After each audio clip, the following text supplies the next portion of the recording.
I'm Bob Dickie, and welcome to another episode of Taking the Leap podcast. My guest today is Rod Arnold, better known as the Bourbon Whisperer.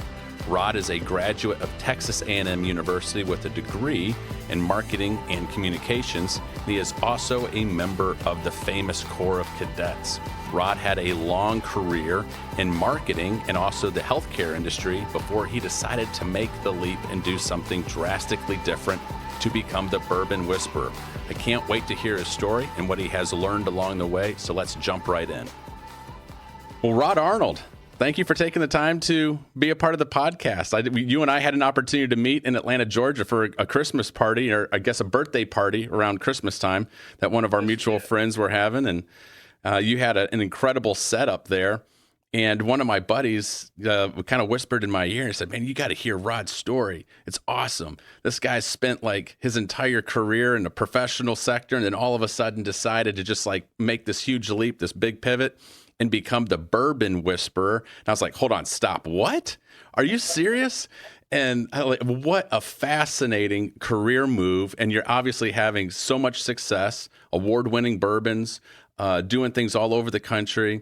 And I had an opportunity to chat with you a little bit about it. It just struck me. I'm a movie fanatic, and it struck me that you're actually living one of the very common Hollywood movie themes, like these great famous movies that motivate and inspire people. And three of them that are at the top of my list. I mean, Diane Lane in her epic Under a Tuscan Sun. She's this go-getter professional in New York, and she's just tired of the hustle and bustle, and she just says, "I'm done."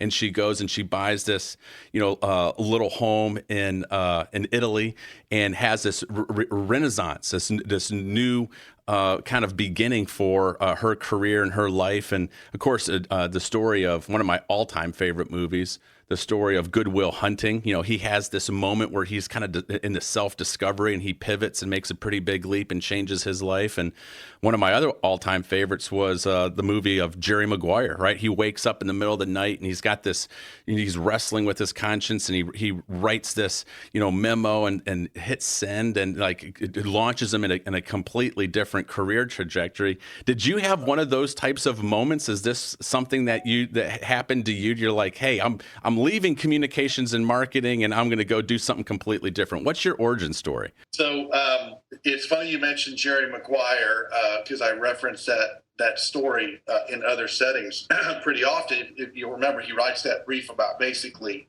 how his business is and how it should be. He launches it, and it ends up everyone applauds, and then he gets fired, right? So sometimes it takes that type of event. I did not have that type of event, but ironically, that was a moment earlier in my career that helped me launch off on my own from years of working for other people. So I had started my own firm. I'm a recovering healthcare executive of 30 years, jokingly, and I'd started my own company. We had invested an inordinate amount of corporate training. Everyone that came onto my firm, I figured out later the average was around $82,000 per head that we'd invested in the first 2 or 3 years. I'm a huge believer in ongoing learning and education. No matter what your field of endeavor is or your walk of life, you should always be learning. And I think a lot of the stories that you referenced are for people or about people that continue to find new things, to intrigue them and make their life worthwhile. So we had started the company, and it was doing well. And in retrospect, the success or the growing success of it was actually the detriment. So I looked up one day, and I had built a metaphorical, amazing Ferris wheel, lights, camera, action. Everyone was there. The crowds are there. And you realize when you're building a company at some point that the cheese can move, right? The goals can move, and you look up and realize one day that the harder you work, you're just spinning your wheels. So revenues were getting larger, the staff was getting larger, the scope of work was getting larger. The trickle down through to the bottom to bring home was not. Everything was being plowed back into the company to scale it. And you realize that you're just running yourself into the ground. So coincidentally, I had I've always been involved in the not-for-profit sector, just philanthropic, charitable work. And one of the boards that I served on had a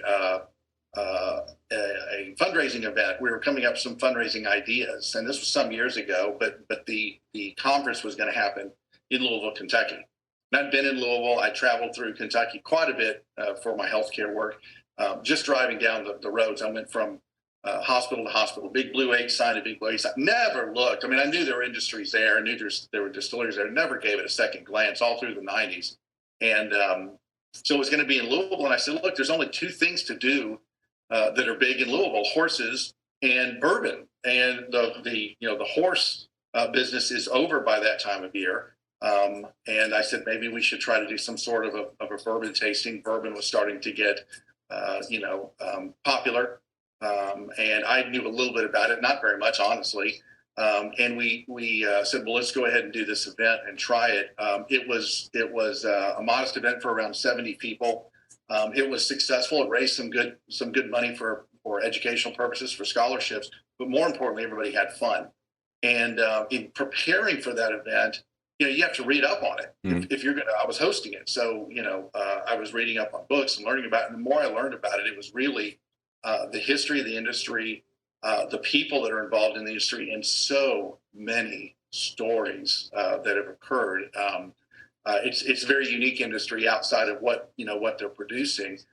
Just in regards to the historic ups and downs, they've had a couple of very specific periods. One everyone thinks of as Prohibition, that just about ran everything out of business and ended it. And there was another phase that they went through in more recent times, where the industry really pulls together in some very, very unique ways.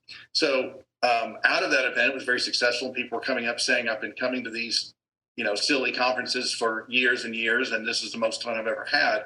And then people come up and say, can you do this again? And I just said, sure, not a problem. So I started doing some other corporate events and spin-off private events. And again, learning along the way. And the more I got into it, the more I found myself spending time doing that, because heaven forbid, and everyone's heard this, you have to have fun at what you do. You have to enjoy what you do. And so it was fun. And after years of being involved in a desk job or in very specific types of work, you sometimes can lose sight of what fun is. And everyone wanted to talk about it. I think the crescendo moment came up. I was doing a large corporate event out in California, and was walking around in a very large crowd, telling stories and sharing and doing little pours of bourbon. And someone said, hey, we got this guy that we need you to meet. He needs to talk to you. And I walked him, and he introduces himself. He is the brand new CEO of an extremely large health system in Kentucky. And he had just moved to Louisville, and we talked for a little bit. He said, why did you get out of healthcare? And I said, well, I'll leave his name out here for some privacy sake. But I said, well, we've been sitting here talking about bourbon for almost an hour. I said, if I call you on Monday and wanted to talk about my specific line of work in your industry, would you take the meeting? And he laughed and said, no, of course not. And I said, there you go. He said, that's excellent. He gave me his card. He said, call me. I don't know anyone in town in Louisville. I need to start meeting people, and everybody there. Wow. So it's just odd. Again, you in whatever your line of work is, sometimes you find yourself really pushing against a wall and trying to overcome obstacles to hit goals. And, any type of the good training will say, well, maybe you need to be like water and just flow around the obstacle, or maybe you're just going in the wrong direction entirely. So it went from hobby to side endeavor for charitable purposes. And then it turned professional. And so now it's much more about education. I do bourbon certification classes. If you want to be the equivalent of a wine sommelier for bourbon, I teach those classes here in Atlanta for the state of Georgia. Do private parties, and I do large philanthropic, charitable events as well. It's just a lot of fun. That's awesome. I've got so many questions for you. And I know we're going to put all this in the show notes, but for those people who are listening right now and want to go out immediately and follow you, you have a website, thebourbonwhisperer.com, correct? And then where on socials, where are the places where people can be connecting with you and learn more about this? The easiest one is Instagram. For whatever reason, I think it's just the age brackets, but there are most of the bourbon community is on Instagram, so it's on Instagram, Bourbon Whisperer, all one word, and then the website, of course. Lots of information on there, all different types of things, services that I do, but basically anything bourbon related. I write articles for local and regional magazines, publications as well. So there's a lot of things going on. So here you are as this healthcare executive, and you're doing this as just a little bit. You see a need, and you're going to meet the need, and you're having some fun with it. People start asking you to do some more and more of it. At some point, you're having to make this decision of, okay, am I going to quit my full-time job and do this full-time? Now I'm going to make a pivot. It's no longer just going to be a hobby, but I'm going to make a life out of this. I'm going to make a business out of it. Walk me through some of the things that are going through your mind. Were you filled with any type of maybe apprehension or fear, maybe doubt? I mean, are you running spreadsheets and saying, well, man, I'm making X at my normal job, and how am I going to make a business out of this? What were some of the things that you were struggling with or wrestling with as you're making that decision? I think it all started from a giving perspective. The majority of the early assignments or work or events that I was doing were focused on charity work. Mm-hmm. And there was a specific point that I remember where my assistant at the time, my executive assistant, walked in and she made a comment. She said, today you were spending more time on these event plans than you were on the client projects. And she wasn't saying it in any type of a critical way at all. It was more of a strict observation. And she said, when you're working on this stuff, you're smiling a lot. Mm-hmm. I was like, huh. And she said, just a thought. And we had just completed what to date has still been my largest charitable event. And it was a formal sit-down bourbon tasting in Denver, Colorado, 460 people. And that takes a lot of planning. If you can imagine, again, if it were a wine tasting, and everyone sits down, there's a place setting, you've got 6 or 7 wine glasses for every place setting there times 160. I mean, you have just the planning for that event was just monstrous. It raised a lot of money in a very short period of time, but the logistics of it and planning for it were a lot, but it was a lot of fun. So there was that moment. And then when you realize that, and again, I think anybody who's been doing a line of work for a long period of time, where they may have some lingering questions. There's people that have been in a vocation for years that enjoy what they do, and that's fantastic. But if you're in a situation where you realize, I've been doing this for 30 years, part of it completely makes sense. The development of it has made sense because that's just who I've been professionally for a long time. But you look at it and realize that, the light at the end of the tunnel is not getting any bigger quicker. Mm-hmm. And while you're running, you're also spending a lot of time. And I think we all reach that point where we realize our most valuable asset is time and our health. Mm-hmm. And so time figures into that very well when you start thinking about what are you going to do, how are you going to spend your days, and is it going to be fruitful? It's interesting that you highlight that your executive assistant noticed how much fun you were having. She saw it on your face. And maybe it goes back to the earlier comment where you're sitting down with that healthcare CEO and you asked him a pointed question, which was, if I was trying to get a hold of you and wanted to have a conversation with you, would you take my phone call? And he's like, no. And that was your job. Part of your work was, I need to be making these phone calls. I need to be connecting with people. And maybe it was a little bit of this, like pushing a rock up a hill. And then all of a sudden you find yourself in an environment where you're not pushing rocks up a hill, but it's people want to have a conversation with you. They can't wait to have a conversation with you. It's fun. It's like all of a sudden you're in this, I think Warren Buffett refers to this as those swift moving currents in the economy. It's like you can be an average player and find those swift moving currents. That's where you want to be. And so you're like, oh my goodness, I'm in this spot where the friction's removed. Walk me through some of the insights that you had when you're kind of connecting those dots and be like, you know what, I'm enjoying this so much, and I'm going to go with the flow, and this is fun, and I'm good at it, and people are inviting me back and wanting me to have more and more of these.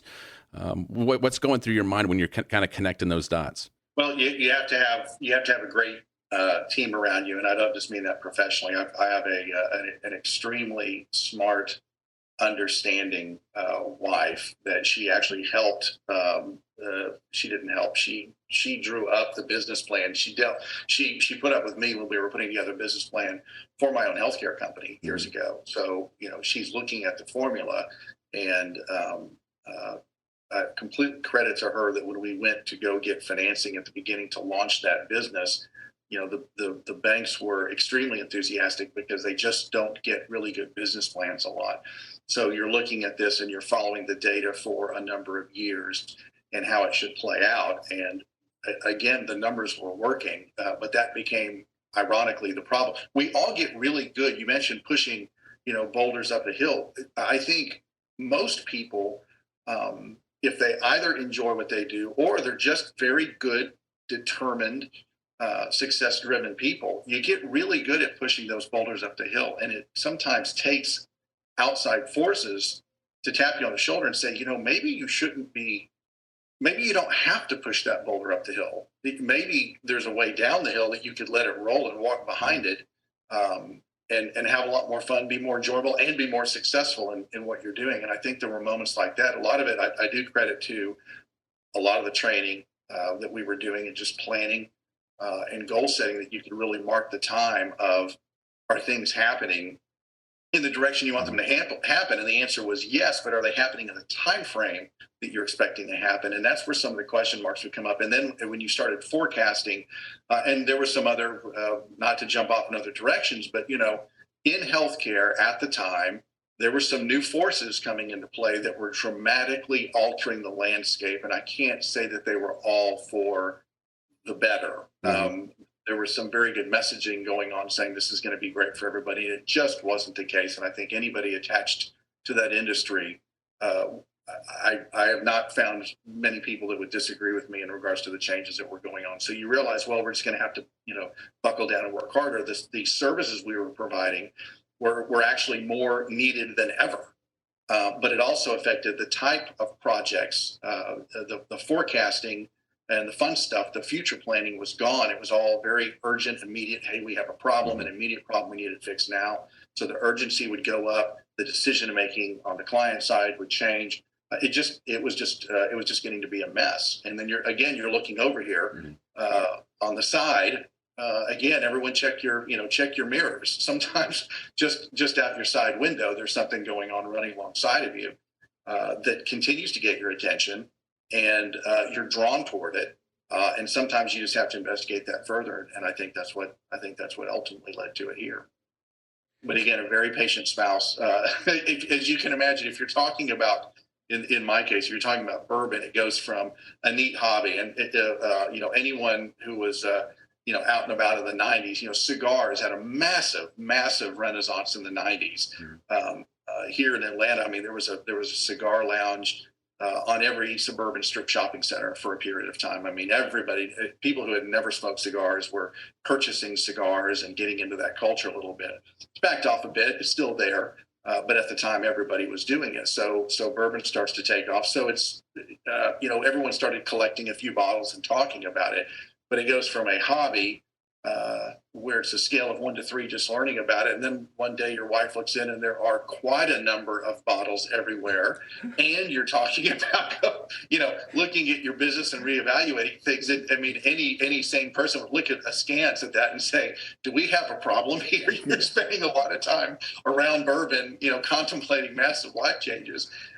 So it took a bit of a business plan to see, where that was going to go. And I think the watershed moment for that in getting the team behind me, at least, was she attended a couple of my events, and she noticed one time that she's very observant and very data driven, and the details mean everything to her. And she walked up, she said, "You didn't have a drink." I'm like, "Well, no, of course I did." She goes, but no, you didn't have anything. like you walking around. I mean, even during the wine tasting, the sommelier is, walking you through it. And I said, sweetheart, I'm working. This is work. I'm teaching, I'm educating and telling stories. If I am fully engaging in the process, that could severely, inhibit my ability to do my job, which is to educate and to entertain. And a light bulb went off where she said, okay, I get it. It's not you're not a bartender. Right. Yeah. you're a narrator, you're a historian, and a teacher. So I think that helps quite a bit, having people in your corner. Well, your wife is certainly a rock star. Boy, how supportive and then insightful to be able to be a partner with you to help pull the business plan together and all that. That's what an incredible story. I want to also double click on the insight that you had about the changing landscape of your industry. And I think that, because that led to you making a pretty big pivot when you started to see it's like, landscape's changing. World's changing. Things are going to get a little more difficult. But you referenced looking outside your the window, or you're looking into your rear view mirror and seeing other opportunities that might be around you.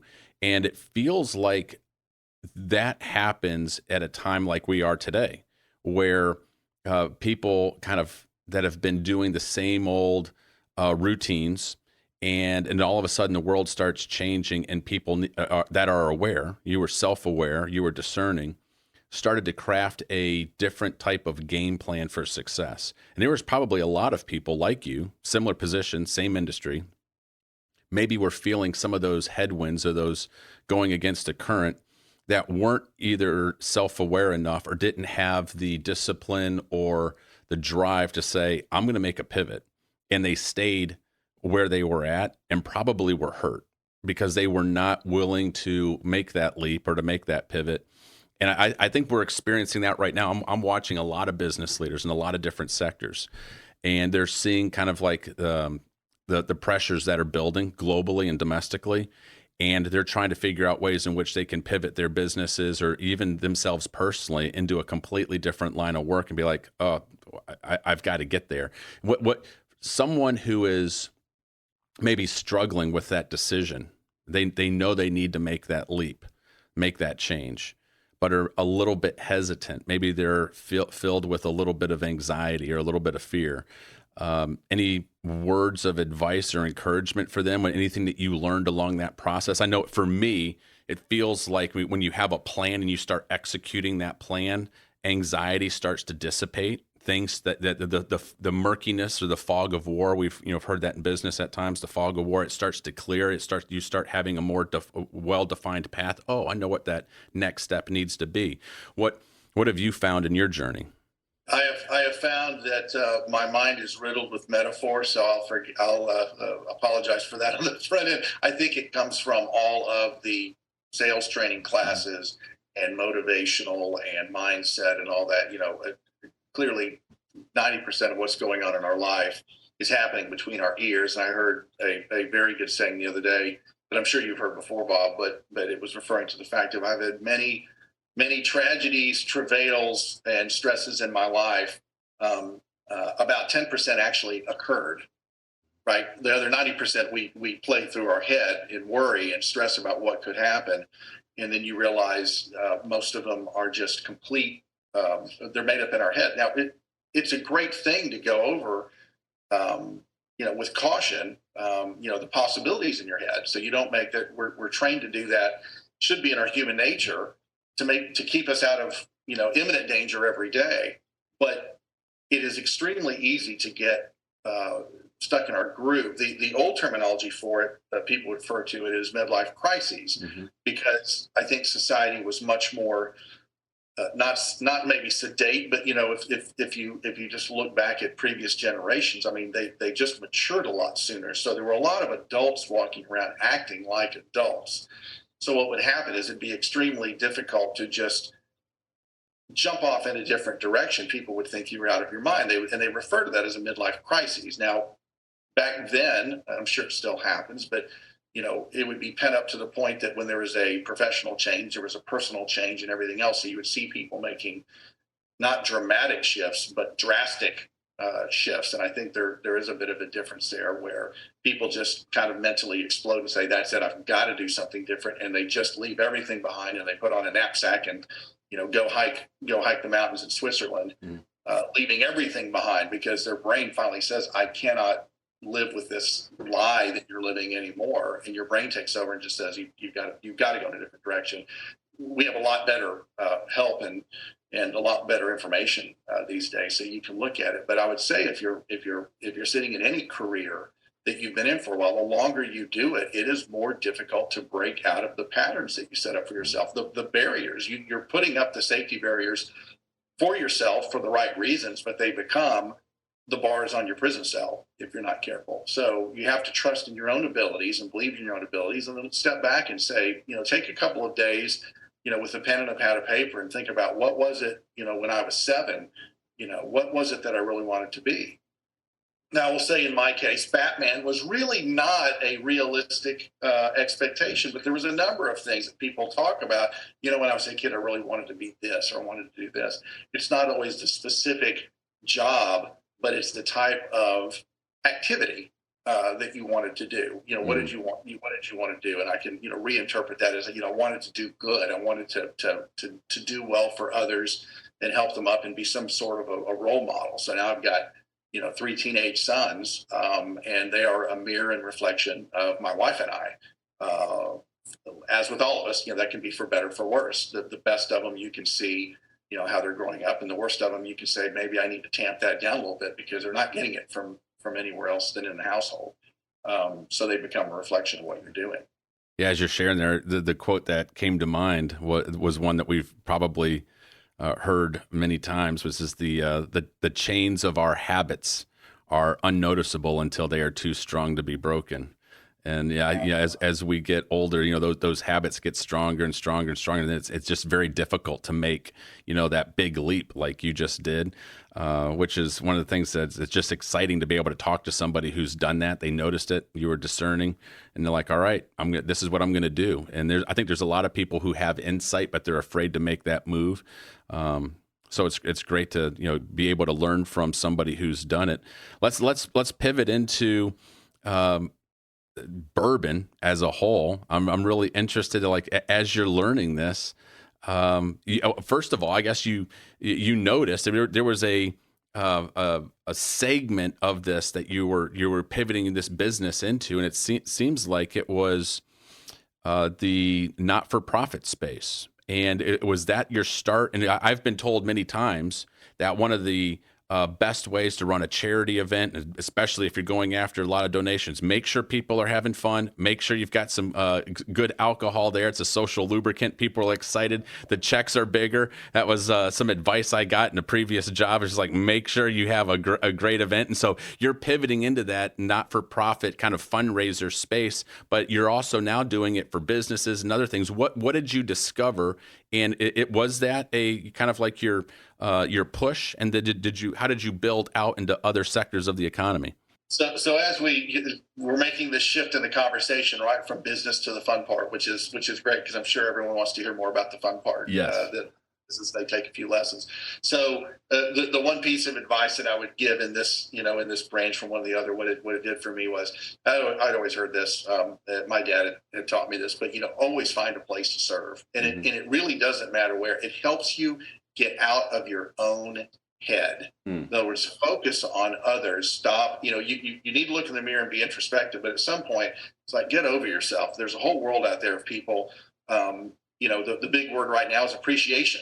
Appreciate what you have, right? Because there are a lot of people that are really, really struggling on a lot of different levels. Don't bemoan what you don't have. Appreciate what you have. The easiest way to do that is some sort of service, and it can be in your church. It can be a local charity. Any number of ways, but get out and do things strictly for the sake of others. It will completely change your mindset and also give you a third-party point of view in regard to what you're doing and what really counts. I'm really involved in ironically with the Bourbon Whisperer, but really involved in scouting with my 3 boys, and that is all about giving. What you get is those moments to see your kids performing and growing. So it's like being a teacher. the bourbon stuff completely grew out of the service of doing charitable work and raising money for some of these organizations. That is 100% where it came from. The intriguing part to me that I think drew me into it on other levels. I'm a big history buff, and Prohibition is well known to everybody. But the second downturn in the industry, if you want to back up from a American whiskey standpoint, happened in the 1960s. I guess, like a lot of things happened and changed in the late 1960s. But there was a social shift of that generation not wanting to be or do anything remotely close to what their parents or grandparents did. So in retrospect, the seminal societal moment or pop culture moment that happened was as soon as Sean Connery starred in the first James Bond movie, and he said, "Vodka martini, shaken, not stirred." And at that, they point back to that pop culture moment. That wasn't what caused it, but that's kind of the point where they can say it was about that point in time. Moving forward, people moved away from the brown liquors all through the world wars. Obviously, whiskeys were I'll just say popular in American culture and westward expansion. At that point, there was a shift towards clear liquors, gins, vodkas, wines played a large part in that as well. But the industry didn't realize the shift. If you take away the romantic side of it and the fun and the distillery tours and all that, it's a manufacturing facility. So it's all about supply and demand. And they're some of the largest distilleries don't just make alcohol for whiskey for drinking. They make commercial alcohol. They make things that go towards military munitions, jet fuel, all sorts of things. So they're just shifting or backing off on maybe they're not running the stills on third shift and weekends anymore, but people still show up to work and they move barrels around and they're bottling and they're packaging and sending it out. Some of those things don't change for quite a while until they realize the warehouses are full. We don't need to make any more because demand has slacked off. So it was a very, very slow bleed process in the industry all through the 60s, 70s. And then in the 80s, by that point, the demand was so low that a lot of distilleries were closing. Some of the inventory was being used and shifted into other products. And some of the distilleries, the plants were just left in ruins.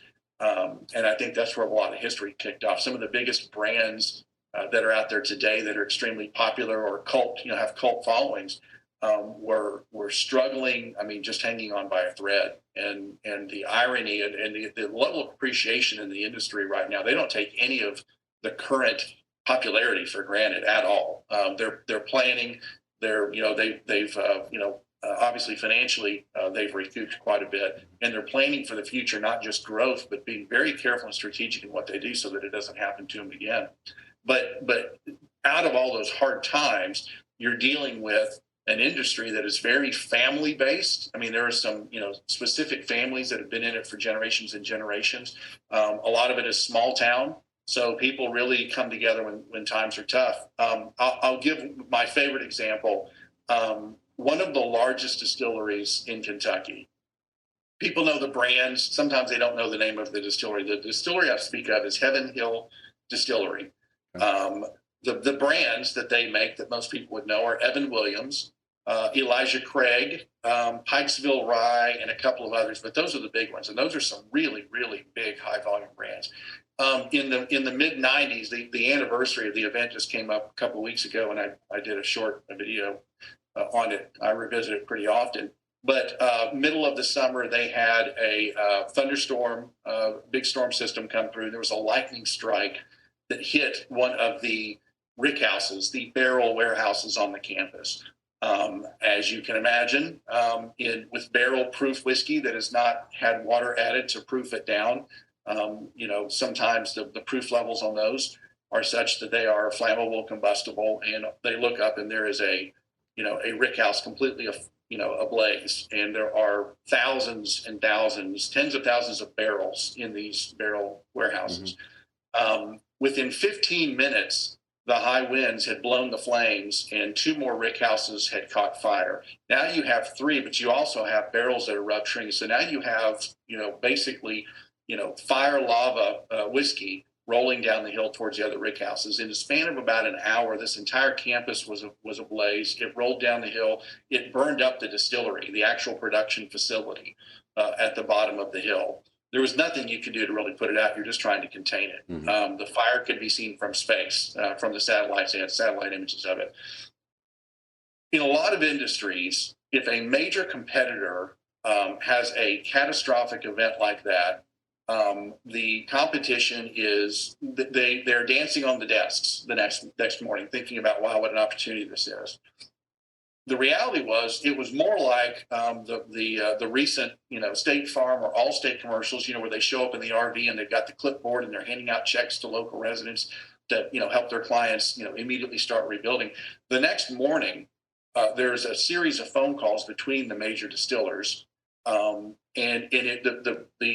conversation, they didn't have Zoom at this point, but it was, conference calls of like, look, I've got extra warehouse space. We're certainly not, loading everything up right now. We've got empty warehouses we can put barrels in.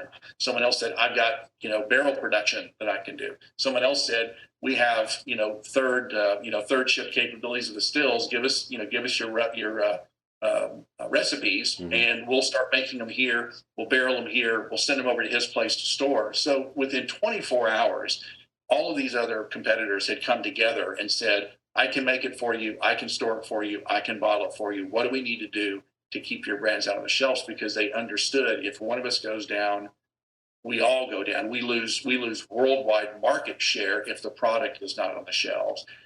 That story stuck with me from a business perspective. I don't know any other industry where that happens. Right. None. It's just astonishing. Now, some of it, obviously, there's some personal relationships and people know each other. But, there's boards of directors involved. I mean, that's not something you do on a whim. And now some of the most collectible bottles out there for the cultists are these bottles of very famous bottlings where the flavor profile is similar, but special. And they say, oh, that's the year that actually wasn't made there. It was made over at this other distillery that's not listed on the label anywhere. And they propped up the distillery. In fact, one other company, Brown-Forman, said, hey, we've got a distillery that we can sell to you across the street that is underutilized right now. And it was the Bernheim distillery, which is actually distilled spirits producer number one. It was the number one first registered distillery in the state of Kentucky. Wow. And they sold it to Heaven Hill. And Heaven Hill continues to make all of their whiskey in Louisville and then ship it all out to the Bardstown campus. Just amazing collaborations that were going on at that time. What an incredible story. It strikes me. I've heard the only other thing that I've heard that's similar would be in the farming community, right? Like Amish communities and various farming communities in the Midwest. So somebody has a barn that burns down, or there's something about, being a creator and working with the land and knowing how difficult it is to create this and being out there in this community. And when you see one of your brothers or your sisters and they have a cataclysmic event, the community rallies around, it's heartwarming to see that in this industry. And it strikes me, as you were sharing a little bit ago, talking about, finding joy in life and passion in life and, in service of others, that this community, exemplifies that. And it's heartwarming because you want to see more of that in our world today. It's like if we had more of that type of attitude, more of that type of community building, I think our world would be a different place. Yeah, and they're great people in the industry. I mean, a lot of them have been in those positions for a long time, and all of a sudden, if you can imagine, all of a sudden the spotlight is shining on people who never intended to live in a spotlight at all. In fact, some of them are jokingly, very uncomfortable with it. They play the parts, but people ask me all the time, segueing into the fun stuff. People say, Rod, what's the right way to drink bourbon? And what I love about bourbon is it's extremely unpretentious. I've got buddies that are really into scotch and all that, and I certainly appreciate it as well. Bourbon is unique in the fact that it is much more. It's not buttoned up. It's much more jeans and a casual jacket, and maybe a barn coat, proverbially.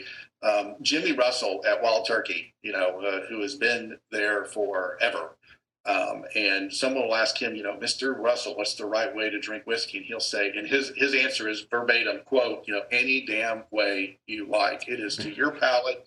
You want it with Coke? I'll ask you, you want regular or diet? It does not matter. Don't worry about what anybody else says. You drink it the way that you like it. It's meant to be enjoyed. And I think that's what puts a smile on people's face as well, is just the culture, the attitude around it is much more relaxed.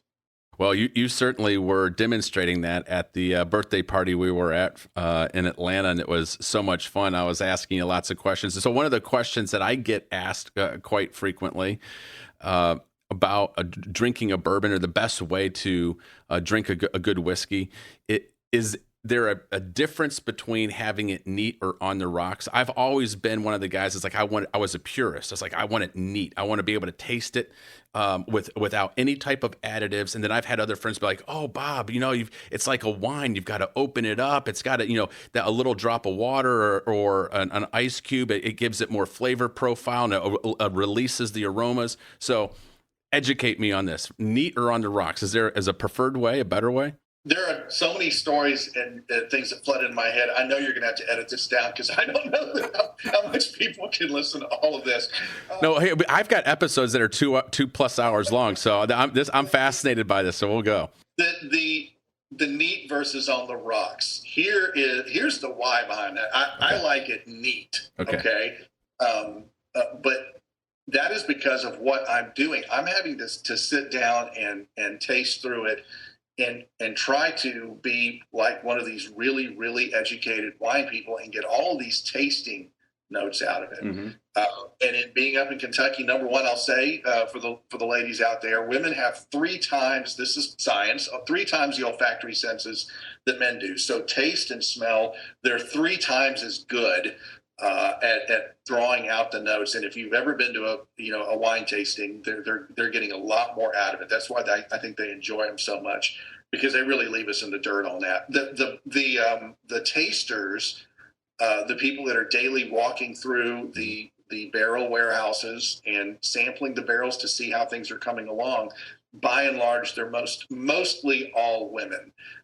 They are proofing, as you can imagine, everyone jokes and says, wow, I wish I had your job. Well, if you really had to do that job every single day, you'd have to pace yourself. How do you even possibly do that? Number one, they do not sip and swallow the product. They carry spittoons. They taste, and then they have to spit it out. They cannot possibly ingest that much alcohol at any level. Mm-hmm. The second part is when they're doing their sampling, they are adding water to bring the proof point down to about 30 proof. Now, the proof number, people ask, what is proof? It used to be that, at a certain proof point, you can throw a match on it and it lights on fire, proof that it's actual whiskey and not something else blended into it. So that history of the word proof represents double the alcohol content. So if something is 100 proof, you're literally drinking 50% alcohol,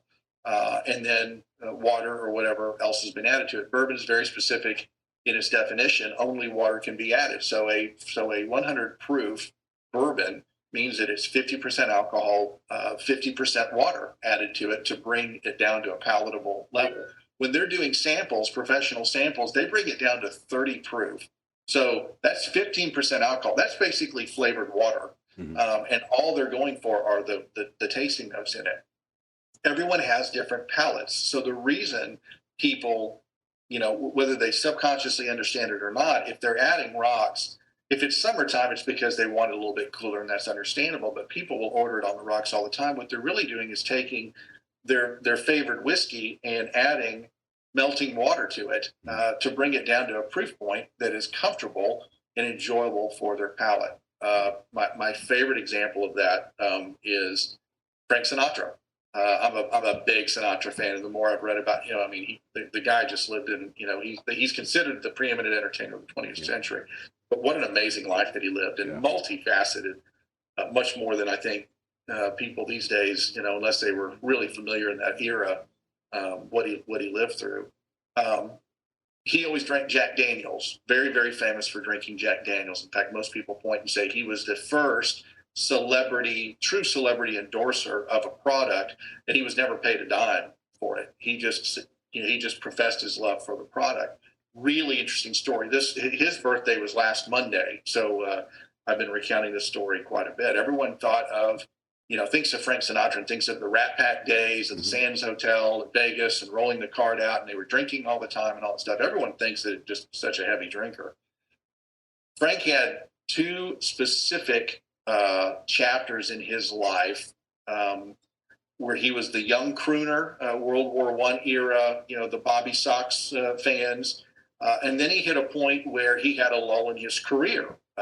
He got dropped by a lot of people don't remember this, but he got dropped by his label, down in the dumps. He had some things going on in his personal life that really affected his mindset. At a black tie party in the early 1940s in New York City, Frank is there, and he's over in the corner, and he is miserable, and he's sulking. He's really down in the dumps. Jackie Gleason, the great one, the Honeymooners. He was also a band conductor. Younger folks may remember him as Buford T. Justice in the Smokey and the Bandit movies. It's that guy, if you don't know who Jackie Gleason is. Very, very famous and big on the social scene. And he looks over and sees Frank's in the corner, and he says, "Frank, you got to get out of here. People can't see you like this." So he takes Frank, and they go down the street, not to one of the popular places, but a small pub in New York City called the Harlequin. And they go in there and sit out at the bar, and Frank says, "I want to get smashed." And Gleason says, "I'm up for that. What do you have? What's your favorite?" And Frank says, I don't know. I've never drank before." And Gleason gives him the famous double take. He says, "Well, we're going to fix that right now." And he points at the bar. And of course, New York City bars, they're going to have one of everything, right? Mm-hmm. That's their job. And he points to a little unobtrusive bottle of a little regional Southern brand. He said, "Jack Daniels, let's start with that one." Frank got smashed that night. He found that it was a good social lubricant, eased his pain a little bit. Frank did not drink Jack Daniels because it was his favorite whiskey. Jack Daniels was the only whiskey that Frank Sinatra ever drank. And he always thought, "Oh, it's the nectar of the gods. It's the greatest on the planet." It was the only whiskey that he ever drank. And so he learned a specific way of drinking it. He actually considered it very ungentlemanly to be drunk. So after that first night, the long-standing legend of it was Frank Sinatra drank a handle, a big 1.75, big half gallon of Jack Daniels every single day. And his wife, his daughter Nancy, would say, "Well, that was actually not exactly true. It was more of the whole culture, the act. Dad loved making drinks. He loved the art of creating a drink, right? The activity, like a chain smoker. He liked the activity of making a drink. He remembered everyone's drinks, family and friends. He could remember people's names, but he'd say, "Singapore Sling," and they'd say, "I can't believe it. Mr. Sinatra remembers my drink." That was his thing. So at the end of a night, he would make his own drink in an old-fashioned glass. The Sinatra way was 2 fingers of Jack Daniels, 3 or 4 ice cubes, a splash of water. So he's sitting there, and he'd let it settle, what he called settling in. And what was happening was that proof point was coming down. Jack Daniels out of the bottle is actually not a terribly high proof whiskey, but they age it as fast as they can. They age it hot, so to speak. So it can be pretty harsh to some people without being on the rocks. I never drank Jack Daniels until I was doing all this narration about Sinatra, and I would make it the way that he made it and talk and sip on it. And one day I was like, "Son of a gun, this is actually really good." I could totally see how he would walk around drinking this all the time. And he would take a few sips of it. It would get watered down. He'd say, "This one's stale." He'd set it down, and he'd make another one. So at the end of the day, there would be glasses everywhere where Frank had made a Jack Daniels on the rocks with a splash of water, and they never finished it. Do you have a favorite Frank Sinatra book or something that you've read, like a biography or one of your favorites? I do. I'm blanking on the gentleman's last name. I can't even remember his last name. The name of the book is "The Way You Wear Your Hat," and it's Frank Sinatra and the Lost Art of Living. Okay, nice. I'll make sure to put that in the show notes. I've got it. I'll send it to you. I've got the book in the other room. I'll get the gentleman's full name and send it to you. But it's a fascinating book, just about everything that he, dealt with and his successes and things like that, and kind of where it fell into it. But it was funny, the whole Rat Pack scene, all of them would get up there and goof around. And even at that point, Dean Martin, the whole drinking thing, it was all an act. And that's what Nancy said as well. She said they were working. That was the act. But they were working. They couldn't be sloshy drunk and sing and perform like that night after night, which is, again, it goes back to, when I'm doing it, I'm not, my wife is now satisfied. I'm not going out, hanging out, drinking at bars and restaurants all night long. I'm going there to work. And so it takes on a different prism if you're talking about it from a professional perspective, at least. For sure. Well, you've mentioned multiple times that Jack Daniel's is a whiskey, and it's a Tennessee whiskey. And I want to understand, what is the difference between a bourbon and a whiskey? Because there's whiskeys that are made all over the country. My understanding is that for it to be a bourbon, it has to be made a certain way. And is it also true that it has to be made in Kentucky to be a true bourbon? Do I have that wrong? Kentucky would love for you to believe that it has to be made in Kentucky. That is actually by the definition. The final definition was codified in 1964 by Congress. Scotland has Scotch. Mexico has tequila, and their definition or their legal definition has been more recent than people would be led to believe anyway. Now, other countries were trying to make tequila and lay claim to it. So Mexico basically said, in order for it to be called tequila, it has to be made here. You can call it mezcal, which is the larger, family, but you can't call it tequila. So bourbon went through the same thing. The final definition was set in 1964, where they said it has to be made in America. It's a unique American product. And that came out of the fact that during Prohibition, a few of the big distilling families tried to leave and make it in other places. And then other companies, when bourbon was not being made here, they tried to make bourbon-style whiskey in other parts of the world. And it's a unique combination that makes bourbon, American bourbon, really, really good. It's a combination of not just the recipe, but also the weather affects it quite a bit. A specific type of water, low iron water.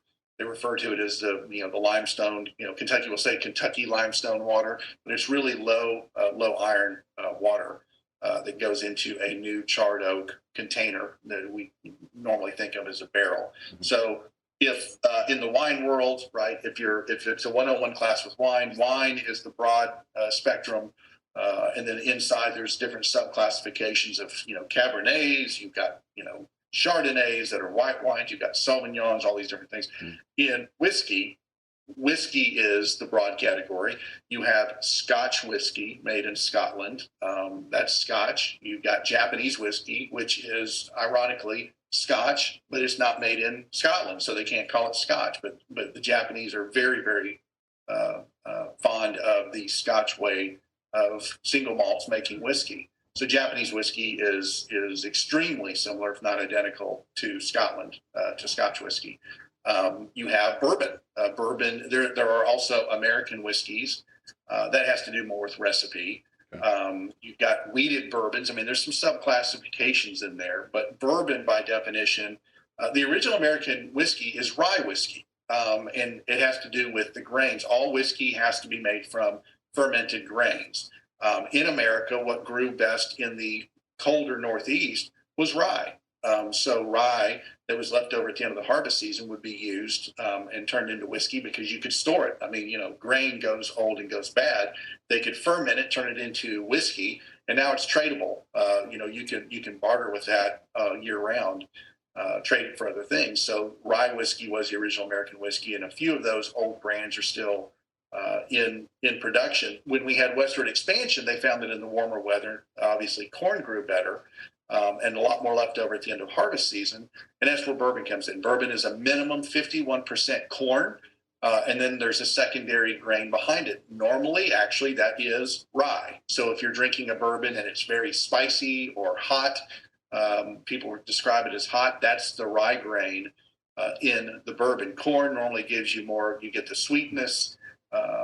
You will get, people will describe it as sweet and smooth.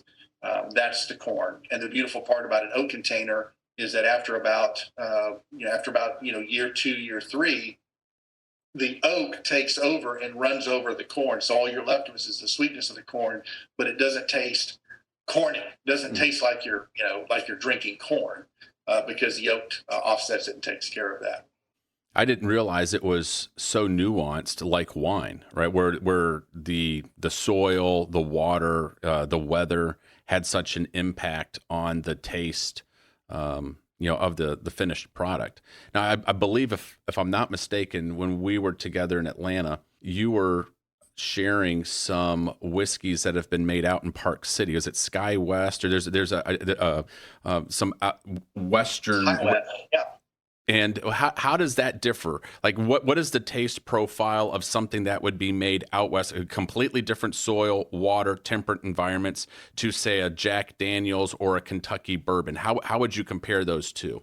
Well, some of the distilleries are in other parts of the country, but they have the weather that helps make the product well. So you can have, like limestone water. Again, the folks in Kentucky, give a very, very good, convincing story about, the water and how it makes a difference. It does make a difference, but like weather patterns, if you imagine the weather person standing up against, a large map and waving their hands about weather patterns, you have the same thing how it affects, wind and water. So that limestone run actually goes up from, Western Virginia all the way down through Kentucky, all the way down through Tennessee, and even into North Texas. I grew up in Dallas, and you've got black dirt, and we had no basements there because you dig 4 inches under the dirt and you hit limestone. So you have very similar water there. There are a number of Texas distilleries that get to take advantage of limestone water. And again, what that really means is that it's on the harder side, you don't have the iron. The iron will really mess up the fermentation process. It doesn't do well at all.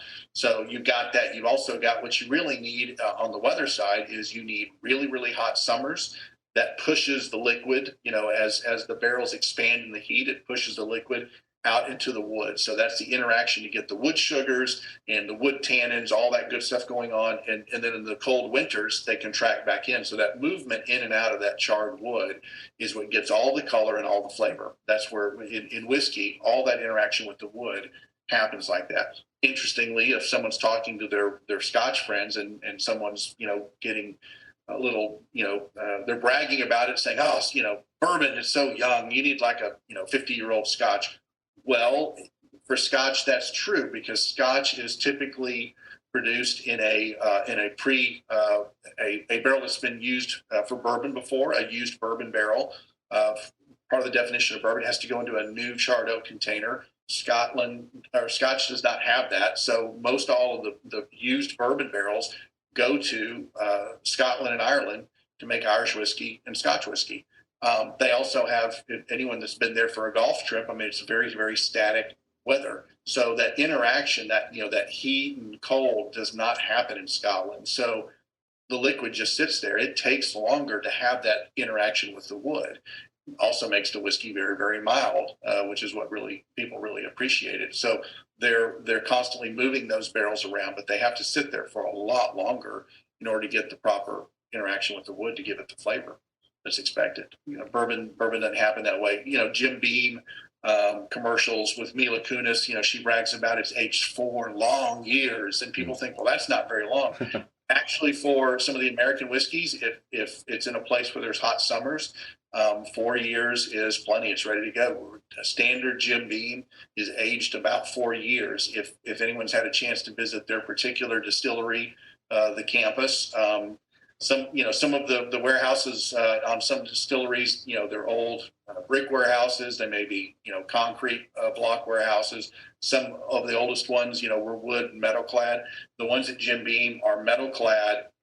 They're black and they have no windows. So they are literally pressure cooking the bourbon to speed up the process and get it done quicker. So they have some other aged products, but the standard Jim Beam comes out of the chute and it's ready to go, and it is very flavorful at that 4 to 5 year mark. But it also means in the middle of summer, the workers can't be up on the top floors of those rick houses after about 9 o'clock in the morning. It gets too hot. It's too dangerous to work up there. So it's that weather. That weather pattern goes all the way up. Again, there's some very famous whiskey makers, bourbon makers in New York State, all the way down into Texas. There's a couple out on the West Coast. Sometimes people will have their whiskey distilled, produced at another distillery. Doesn't always mean that the big labels make all of their own stuff. Sometimes they get the core product made for them, and then shipped out to them, and they age it in their own distillery. So there's a little bit of a nuance there as well. Not everyone has their own distillery. You don't need a $10 million distillery to have your own stuff, particularly after we're coming off of decades of people not having it in high demand. Someone, with a age-old distillery is happy to make it for you and put it on a truck and send it to you if you like. And a lot of the big brands have had contract distilling going on where they've not made their own stuff in years. Wow. It's so fascinating.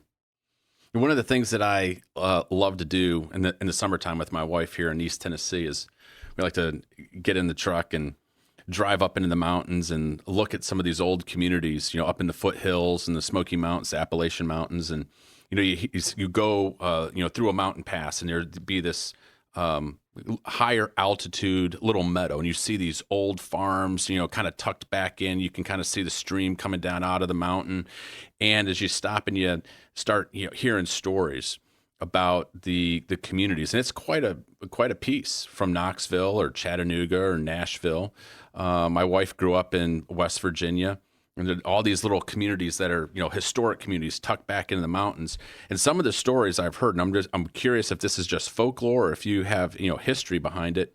But a lot of times these farmers were self-sufficient. They had moved, west, and they were building up there in the mountains and very much self-sufficient. But it was very difficult. They still had economic needs to kind of go into town and purchase, farm implements or, sugar or something, right? And it was difficult for them to take maybe the crops that they were raising up there in those mountains, up in those little pastures and so forth. And they found it a lot easier to make a bourbon or a whiskey and transport that into town and sell it for cash so that they could have sustenance to buy the things that they needed. And therefore, that was kind of part of the economic way of life. Of course, we've heard the stories of this is kind of how during Prohibition, how the bootleggers got started. And of course, NASCAR got its roots from, that whole episode of people souping up cars and trucks and, be able to outrun the law. But is that an accurate statement of kind of the origins of why some of these mountain farmers, and some of the famous ones, right, would create a whiskey to be able to take it into market, into town to be able to sell it? Or is that just folklore? No, it's actually extremely accurate. There was, again, people think of moonshiners from Prohibition, it being illegal. Up to that point, it was not at all illegal. There was also, as we had westward expansion, out on the Western Prairie, there were plenty of people with their own stills that were making their own whiskey. There was a point in the late 1800s where it became a grave public concern because, again, going back to some of the metaphorical or what we see in movies, old movies and all that, but the proverbial snake oil salesman selling tonic off the back of the wagon. Mm-hmm. So that was, that what that is are, people that are producing some type of whiskey or an alcoholic drink for use out on, with westward expansion, the saloons and all of that type of culture. But there was no quality control whatsoever. And if you saw old, magazine cartoons and things where you show the stick figures and, someone laying in a gutter with X's over their eyes, that was actually a real problem in the late 1800s. And we had a big movement in whiskey with the passage of the Bottled in Bond Act. People ask about when they see a whiskey that says bottled in bond, what does that mean? And that was actually our first Consumer Protection Act in America. It was passed in 1897. And it basically said in order for it to be a bottled in bond whiskey, it had to meet further definitions of quality control. And it came out of the big distilleries saying, look, we've got a consumer confidence issue here. We have to make sure that people understand if you buy it from us, that there are measures in place and it's not just someone still, on their farm where they were blending all sorts of, things. Part of the training that I've gone through formally to teach others, in Louisville, multi-day, training course, executive steward course, through the Stave and Thief Society. You actually make a round of whiskey. You go through the process and you put it in the cooker, and you go through the whole process to watch how it develops. And one thing that you learn is, in alcohol, there's a wide range of products that come from the distillation and production of alcohol. There's a very slim area in the middle where it's actually, something that you can imbibe and not kill yourself on either side. I mean, you've got rubbing alcohol, and if you go much hotter, you've got jet fuel, and you've got problems if you ingest it at any of those levels. And so they would take neutral grain spirit. They would have, hot stuff coming off the still. And then they would blend stuff with it, moonshine, white dog, any of the nicknames, but new make whiskey is clear as a bell. The most famous non-distilled spirit that people know of is Everclear, and that comes in at the high end. Whiskey cannot be distilled; it has to fall in a range below 190 proof, and Everclear is 190 proof. Wow. So no one ever drinks Everclear on its own. You blend it into all sorts of cocktails and things like that to give it an extra kick. Well, they would take grain neutral spirits and they would blend it at the time. Again, the independents to try to sell them out of the westward expansion, out of the plains at the time. They would mix it with pine tar. They would mix it with turpentine. They would mix it with tobacco juice. They would mix it with tobacco spit from the spittoons and the saloons. Don't worry about it. The alcohol will kill it. All sorts of nastiness in there to give it some color, to brown it up so that it would look like what people thought whiskey would look like. So there was a huge quality control problem. The largest distiller said, we're gonna make the government the guarantor of the whiskey. So the additional rules for bottled and bond is it has to be specifically 4 years old or older for a minimum age quality. So you can say this has sat in the barrel for a while. It has to be made at one distillery. Again, it can be lumber, it can be produce, anything. It's very common for people. Wine is this way. Not everyone has their own vineyard. They buy excess wines or grapes from other vineyards, crush them, blend them, and make their own product. A lot of famous wineries do that. They don't always have enough on their own grounds to cover the need of what they have. So with whiskey, it has to be made at one distillery. It has to be stored and aged at that distillery. It has to be bottled at that distillery. So if it's a bottled and bond whiskey from brand X, you can be assured that it was made there, it stayed there, it was bottled there, and it came to the store directly from that distillery. Not that there's anything wrong with people, swapping inventory. It still happens all the time. If someone's running low on a particular recipe or they need more rye whiskey with this certain blend that they blend into another product, nothing wrong with that whatsoever. But if it's bottled in bond, it's that consumer confidence of it was made by this company, it stayed here, it aged here, it was bottled, and came all the way through. So it's still considered a very special designation. A couple of distilleries make a number of bottled and bond whiskeys out of tradition. Wow. Well, I want to hear what happened in the United States for the resurgence, because you talked about back in the 60s how the younger generation was like, I don't want to do anything that my mom and dad or grandparents did. And James Bond came around. It was at that moment, shaken, not stirred, right? So the clear liquors and the vodkas and so forth. But at some point, something happened where we've got this resurgence and this renaissance of whiskeys in America. I cannot believe how many varieties of whiskeys and the types of, it's like every time I turn around, someone's telling me about, hey, have you tried X, Y, and Z, and this out of New York, and it's out of Park City and wherever. And I remember one of my favorite ones, this was actually a couple years ago, but I stumbled across this really small batch of a Kentucky bourbon. I'm sure you are familiar with it. It was Elmer T. Lee. And I remember being able to go to a little restaurant here and order an old fashioned or order it on the rocks and have Elmer T. Lee. And then all of a sudden, it was just like gone. It would became a ghost. I couldn't find it anywhere. And I asked him, what in the world happened to this? And he said, Bob, don't you know? I mean, it was like Men's Journal. It's like they ran an article about it. It was like one of the best bourbons or unheard of bourbons in America. It is literally Casper the Ghost. You can't find it anywhere. So what's going on? What has happened with this resurgence of bourbons and whiskeys in America? And I'd love to hear if you know anything about Elmer T. Lee. Yeah. Again, too much. I'll as much as I can. I'll try to keep these short and not go into an educational session if some of them are getting long. But it's just fascinating. It's just fun. The stories are so much fun, and it's so interesting. It's like the most, it's like the best American history class, your favorite class out of high school. If you had a really good teacher, I'm like, I took it every year, but this one year, God, it was just so fun. I made an A in it because it was so interesting and all that.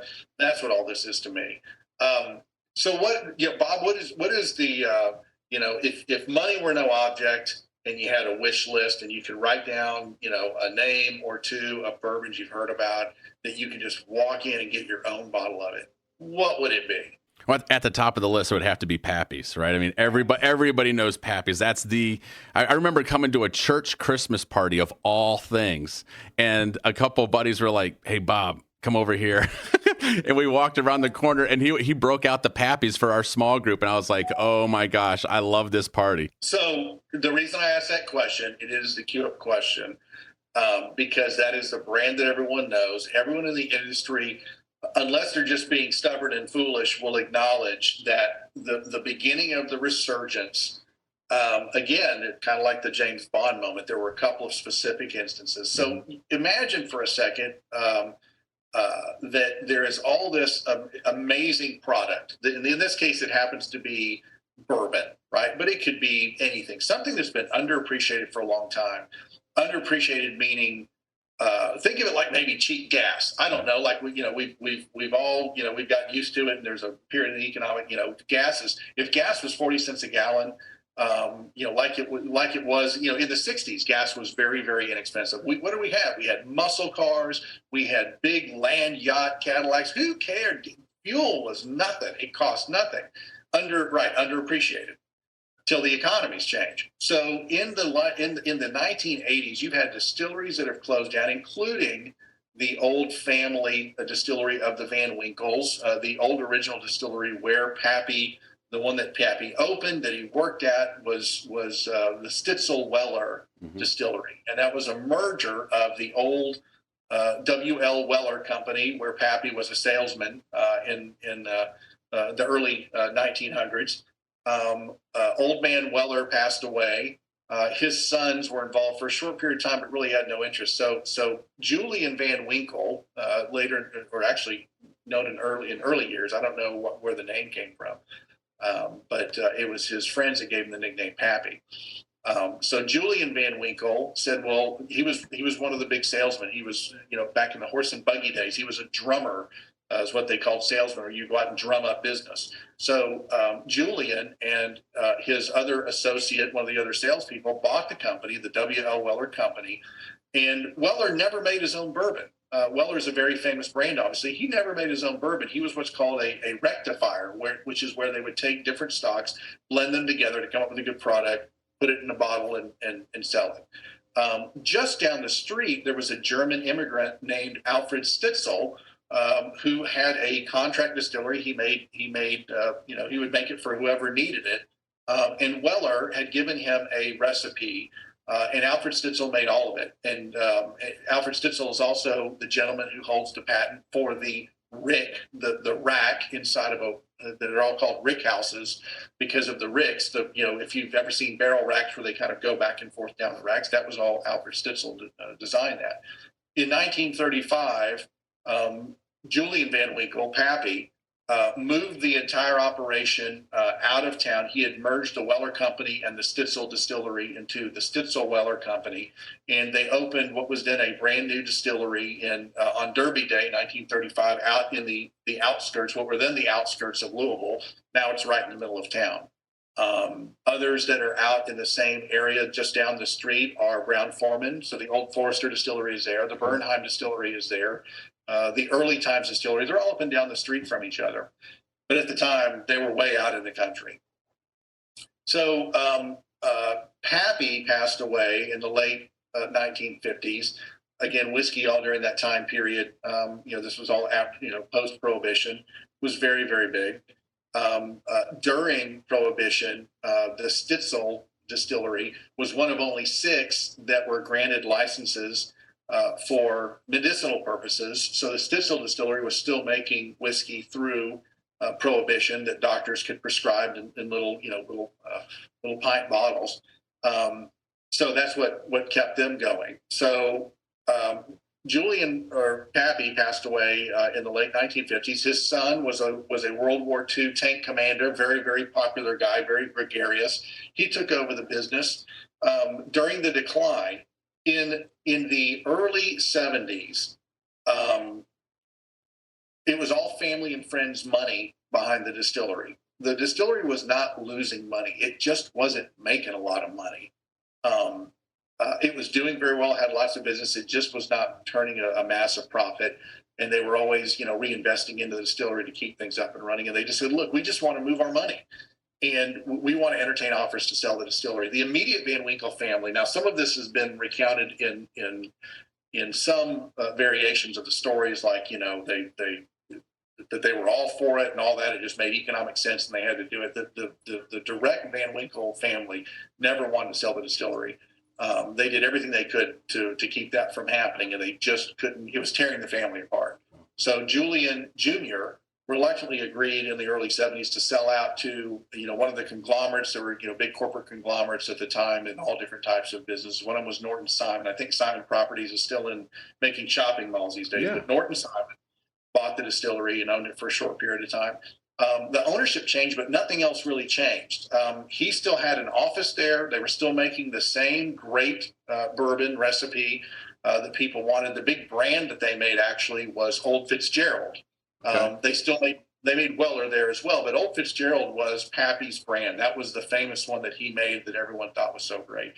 But nothing really changed. At that point, when they sold the distillery, the brands started leaving. The brands started going up for sale over time. Weller was sold to what was then the Ancient Age Distillery, which has gone through a number of historic names. That's a whole, we could spend another hour over there, but that's what's now known as Buffalo Trace, the Buffalo Trace Distillery. Okay. That's how Weller moved over there. The Old Fitzgerald brand was subsequently sold to Heaven Hill. So Heaven Hill, which makes Elijah Craig and Evan Williams, also makes Old Fitzgerald. So they have the recipe, the same recipe over there. The recipes and the flavors, what makes it interesting as well with bourbon is you can have, it's like grandma's apple pie recipe. You can have it on the laminated index card. Grandma can pass away. It can go to your mom. It can go to your aunt and your cousin. They all end up making the exact same recipe. And if you all bring them for Thanksgiving, they're all delicious, but they all taste just a little bit different. The crust is flakier, the apples, all that, because as everyone knows, everything that goes into it, even the style of oven, the size of the pan, the brand of the flour and the sugar, everything has an effect on the product. Mm. So these days you can taste current day Old Fitzgerald, current day Weller, Maker's Mark. Pappy gave the recipe to Bill Samuels when they were starting up the new family distillery that became Maker's Mark. They're all the exact same recipe, or very, very close. Wow. They all taste unique and different. Lots of stock of bourbon sitting around in the 70s and 80s that nobody wanted, to the point that people were selling these stocks and putting them into other whiskey products under other names that weren't even bourbon anymore, blending them into blended whiskeys because they had just had an overflow of all of this aged stock. The old timers in the business would tell you that the sweet spot for bourbon was between 6 and 8 years. Anything after 8 years made them extremely nervous, because bourbon that sits in the barrel too long, that goes through the normal hot summers and cold winters, it gets what they call over oaked. And once the oak characteristics take over, you can never bring it back. You can never rescue it. So what people love about Scotch is it's being, so mild on the flavor and the palate. With bourbon, especially if you're aging it hot and then cold, it can get over oaked, and it doesn't take as long as most people think. And once it's oaked, it's ruined. It's just, once it's so heavy, it's just like biting into a tree.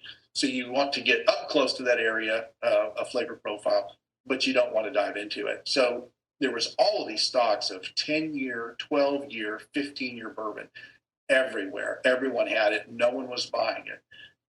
It was cheap and it was plentiful. Much like chefs, French chefs use sherry wine to cook.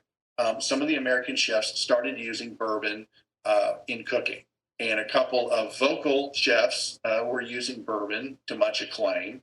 One of them was Anthony Bourdain. And, Anthony Bourdain had a very unique personality. It can be a bit caustic at times. And so he would be going through his cooking episodes, and he'd glance at the camera and say, by the way, if you're not drinking this, you're a blithering idiot. Mm-hmm. And he said that about Pappy Van Winkle. Pappy Van Winkle, the bottle, came about by the grandson who was just trying to hang on to the family legacy. He was not at the old family distillery anymore. That whole relationship had ended. He was buying barrels back from the old family distillery at the time, and taking them across the state to a small, ramshackle, broken down distillery very close to Wild Turkey, down in a creek hollow. In fact, the stills did not work. They were only using it for bottling. But if they would have a lot of rain and a bad flood, they would walk in the morning and there would be bottles of bourbon floating around in the creek water inside of the bottling facility. That's current Julian Van Winkle, the owner of the Van Winkle brand, Old Rip Van Winkle distillery brand. And that was in the 90s. And so, again, would that it were if I had a crystal ball or a magic DeLorean where I could go back in time. If I could drive back through during my healthcare days in the same areas, the same period, if I could just pull off the road and meet a middle-aged, Julian Van Winkle who's got a bushel of little kids and he's just trying to keep food on the table. And if you rolled up on him and said, I want to buy an entire barrel of bourbon from you, I love your stuff, he would be shocked. His first question would be, why? Mm-hmm. Who needs a whole barrel of bourbon? He's got bottles floating in the stream out back. Yeah, there were some of the longstanding relationships are people that were buying bourbon. They were buying bourbon and exporting them. Again, the Japanese market, the Asian market is really what saved bourbon at the time, including for the Van Winkles. So they were bottling very fine, just amazing bourbon and putting their label on it. When the family sold the labels, again, going off track, Old Fitzgerald got sold, Weller got sold. The only label that they held on to was one that they never used before. They just kept it because it was neat and it was a family name, and that's Old Rip Van Winkle. Mm-hmm. And one of his aunts was nicknamed Rip, so they had the brand that they had never used before.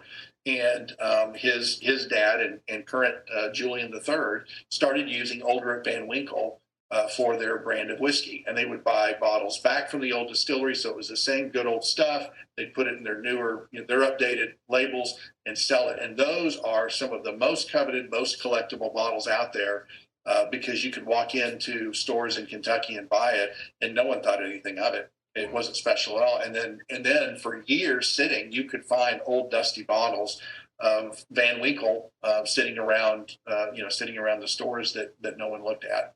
At the beginning of this craze that took off, it would not be uncommon to walk into a store in any major city where they distributed, and you could find a bottle that had been sitting there for well over a year, 2 years. It just didn't move at all. The Pappy label was what Julian started using to honor his grandfather, Pappy Van Winkle. Anything that was 15 years and older, he started putting his face on it. But that actually is something that only came about in the late 90s. Before then, it was all, mostly handwritten labels and, again, these old vintage bottles that people, spend thousands of dollars for now. But the Pappy Van Winkle label, one of their salesmen in the late 90s submitted a bottle of it to the Beverage Testing Institute up in Chicago. And it's, again, for people that are in the know on wine and food and all of that, that's one of the good housekeeping seal of approval type houses where they basically evaluate everything and give, scores and recommendations. The Beverage Testing Institute gave Pappy Van Winkle 20-year, or a bottle of Pappy Van Winkle 20-year, a score of 99. And that was the highest score for any alcoholic beverage that had ever been submitted And that's what really kicked it off. So we do have Pappy Van Winkle bourbon to thank for the Renaissance, and all of the distilleries will acknowledge it. That's what created the spark and the interest was Pappy Van Winkle, and then people started spreading out, buying the special editions of other distilleries, and realizing, my gosh, there is so much great whiskey out there that's just been sitting around for decades. So then everything, again, if I could just go back, gosh, just take me back 10 years, prior to all this starting off. I mean, the things that you could own, that you could be retired now with the stock that was just sitting in every liquor store right now. Everything takes off. Well, you can't just spin around and wave a wand and create 15 or 20-year-old product of anything just because people start buying it again. So we went from this tremendous glut to people starting to acquire it. They keep making it, but they can't make it fast enough. And then when it really took off over the last, I would say the last 5 years is when things have just completely gone crazy. Now they can't make it fast enough. Ironically, during COVID, if there was a blessing in there at all, it gave downtime to the distilleries. Some of the distilleries have literally doubled production and opened up second campuses in an effort to keep up with demand. They can't cover the demand in America, much less expand in some of the other markets that are screaming for bourbon now. So now, anything that has any real age on it or is well known, you can't find in the stores. They're highly collectible.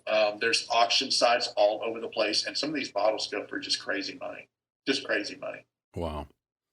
When I was in the military and traveling through the Far East, I was shocked at the culture and the fascination with American whiskeys, especially Jack Daniels, right? Which was just, to be able to give a gift, to bring a gift of Jack Daniels or an American whiskey, to a friend that was, at Yokota Air Base outside Tokyo, or, Kadena, or, some of the places that I went, it was like, wow, this is really awesome.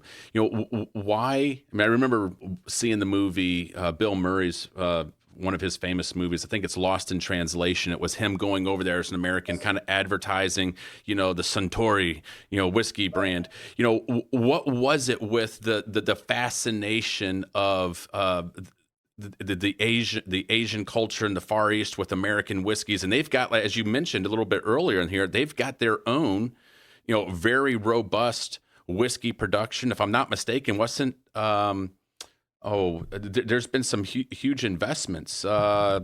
Maker's Mark. Wasn't Maker's Mark bought by a Japanese firm? So what's going on there? We literally have the Japanese to thank for keeping bourbon specifically a viable subclassification in whiskey. If not for the Asian market, bourbon would have been left for dead. It would be a small section of a particular type of whiskey that if you were going into a liquor store and you weren't buying wine or you weren't buying other types of liqueurs that you may look over, but you would not have an aisle of bourbons if it were not for the Asian market during the downturn. They had obviously latched on to Scotch for a long time. They make their own whiskey, Suntory, Japanese whiskey, which is very much in the Scotch tradition, single malt whiskeys. When bourbon was low, notwithstanding any, Asian business travelers that were coming over here and trying it, liking it, and carrying some back, when bourbon was low here, they obviously have much more of a historically voracious appetite for alcohol. That is a huge part of their culture, and they are extremely strong imbibers in the tradition of all types of whiskeys.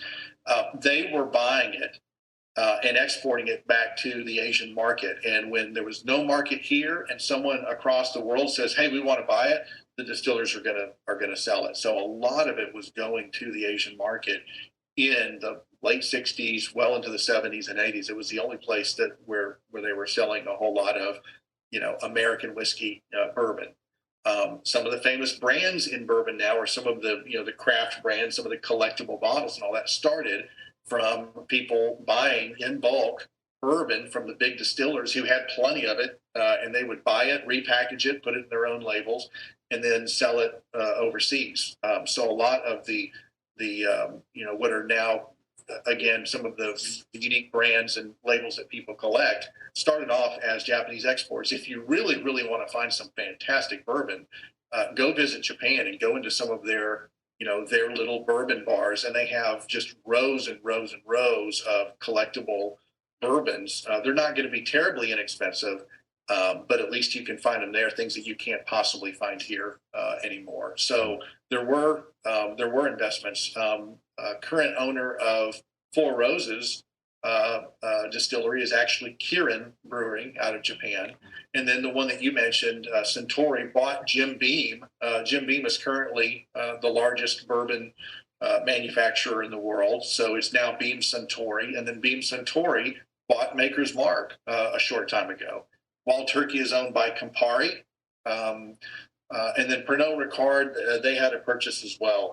The remnants of Seagram that became through Guinness and then became Diageo. So there's some foreign investment there, but most of our big houses now are owned by outside conglomerates, international conglomerates. And there's a lot of good economies of scale of that too. Again, bourbon barrels go to either Scotland, which some of these big conglomerates own, brands of scotch as well, or they go south to Mexico for tequila. So Buffalo Trace specifically, Buffalo Trace is owned by Sazerac. Now that is an American company based in New Orleans. Sazerac has a very unique program that if you are selected, a club or an organization, if you select a barrel of bourbon, when it's done, traditionally, if you are buying an entire barrel's worth of bourbon, which is, on average around 200 bottles of bourbon, they'll give you the barrel that it aged in. Oh, wow. But they'll also say, look, if you don't have any use for the barrel, or if you want to continue this fun journey, we're going to send this barrel down to Mexico and make tequila in it. And then when it's done, you can buy the barrel of tequila. And then after that, if you want to parlay that, we'll send it down to the Caribbean and we'll put rum in it and we'll age it, we'll age a popular brand of rum that's in our portfolio. And at the end, you end up with a barrel that looks like the old, traveler stamp suitcases that's got passport, everything all over it, signatures all over it from having carried bourbon, and then your tequila, and then your rum, and you can buy all those products through the same company. And I've known a couple of parties that have done that, and it's pretty interesting. Well, I want to make sure that our listeners have an opportunity to go out and visit your website, follow you on Instagram. We've already mentioned both of those locations, Bourbon Whisperer and bourbonwhisperer.com, and then on Instagram, Bourbon Whisperer, one word. You're out of Atlanta, Georgia. You do all sorts of events. And I want you to be able to share with us what are the ways in which people can engage with you. But before we end on that note, when I was down there, you had shared a story. When I was down in Atlanta for this party, you had shared a story with a number of the guests about how you had specifically handpicked some bourbon and bottled it yourself with your label. And it had gone through some taste testing, and you've just spoken about how prolific the Rip Van Winkle brand is, the Pappy's label, and that your bourbon that you had chosen and was bottled actually won a taste test against Pappy's. So tell us real quickly a little bit about that, and then I want to finish with folks being able to figure out how they can engage with you, follow you, use you for their charity events or business and corporate events. This has been so fascinating. I can't thank you so much for your time. Well, I appreciate that. The barrel in question, again, it comes out of the craft side of, people buying barrels from other people and trying some unique, fun things. There's actually a distillery here in North Atlanta, in the Northern Atlanta area, Legends Distillery here out of Cumming. They were actually here for a year and a half before I knew that they were here, but they are an NDP, a non-distiller producer, like a lot of other distilleries, where actually there's not a still there. They contract with people who are experts at making different types of whiskeys. And they offered me a bottle of their standard product, which I thought was very, very good. They put it through a patented process that kind of levels the bourbon out, for the short version of it, knocks down some of the harshness on the front end, and really makes it nice. And they called me one day and said, we are looking at releasing a wheated bourbon. We were speaking earlier about a recipe. So you've got corn on the front end of any bourbon, and then typically the secondary grain is rye that creates that spice, that really flavorful hot that a lot of people like in bourbon. W.L. Weller and some other gentlemen had determined long ago that you could actually sub out soft winter wheat for the rye, and you could create a very smooth, elegant bourbon. So wheated bourbons, bourbons with wheat as the secondary grain, a number of famous ones. Again, the Van Winkles are wheated bourbons. Weller is wheated bourbon. Old Fitzgerald is wheated bourbon. Maker's Mark. Those are all wheated bourbons that people tend to come away saying it's a very elegant, smooth, nice bourbon. They said, we're going to buy some, we've bought some experimental barrels of wheated bourbon, and we're going to release it. We want to know what you think. And my first response was, I think you shouldn't do it. I'm a huge fan of wheated bourbon. And if you don't do it right, it has really horrific results. It takes some nuance to age wheated bourbon correctly. If it's released at the wrong time, it tastes like, in my words, wet cardboard and peanuts. It tastes awful if you don't do it right. And they said, well, we're going to do it, and we want your input. And I said, well, if I don't like it, I'm going to tell you. And they said, that's exactly what we want to hear. I put together a test kit, a sample kit of all of the heavy hitters that I'd mentioned, and went over to their distillery, and I picked their sample out of a blind taste test. I picked their sample out of all of them.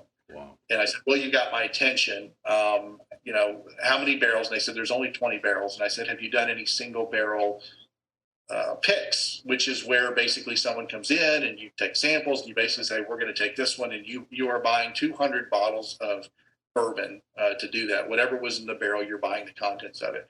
And I said, I want to be your first customer. And of course, the owner was there, and he said, we would love to sell a barrel of bourbon that we have not even released yet. That's really good for cash flow. That would be wonderful. So we sampled from all of the barrels that day and chose what we felt was the best single barrel out of all of them. And there were a number of really great samples, and I purchased it. Now, that's just one guy's opinion. Okay. That's just, I was buying it and, to use for all of my tastings and samples as something unique and new and all of that. 4 weeks later, that sample, much again, like the, years and years ago where the Van Winkle was sent up, this one was sent up to my good friend, Fred Minnick, who is the preeminent bourbon author right now and critic.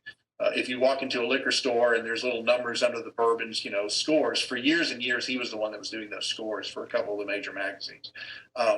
It was sent up to him, and he has a blue ribbon panel of experts, and they do what are called the Ascot Awards every year. And he did the same thing. He chose it blind and they had samples from everything. They spent a number of weeks, over a couple of months, narrowing down all these samples to come up with the best bourbons in America. And he chose it as the best. He and his panel chose it as the best wheated bourbon in America for 2021. And funny enough, I was watching online like this when he announced it. And he pulled up the bottle of Legends wheated bourbon, and he stared at it. He said, looked around and said, what is this stuff? I don't even know what this is, because it was only released here in Georgia, which specifically meant, for the most part, Atlanta. And they chose it. So the next morning, it all sold out. The number of bottles that were limited sitting out in the stores. The distributor called the distillery saying, we want to take all the rest of it off your hands. The distillery said, we're going to hold on to what we have and sell it here at the distillery. That all vanished within a short number of weeks. And what remained were only the cases from my single barrel that were hiding in one store, and in my stocks, and then what was left in the store, they wanted some to sell, and that's all that was left of it. So the distillery said, we're going to try to re-release this later when we can get some more aged product. Mm-hmm. And we agreed that award-winning batch should be relabeled. So they relabeled it with my name on it and the stories on the back of the bottle. And it's really dumb luck to some extent. I'll admit that readily. But it's part and parcel of the story of bourbon, of finding these unique barrels with specific characteristics, the mystical elements of a single barrel, and running across one that you really, really love that is special. So now I take bottles of that when I travel in Kentucky, and I swap them. I trade them for what we would consider crazy stuff, but they've heard of it and have never had it. So it's fun to share and compare products in that regard. Well, you were certainly sharing it at the party, and you had the best of the best. You had this setup. It was amazing. And you were giving the full taste test to everybody that was there. And hands down, I was like, oh my gosh, this thing is amazing. And so you say it's dumb luck. I don't think it's dumb luck. Anybody who has studied and become a connoisseur and a true student, this is an art and a science, and you have dialed it in on both respects.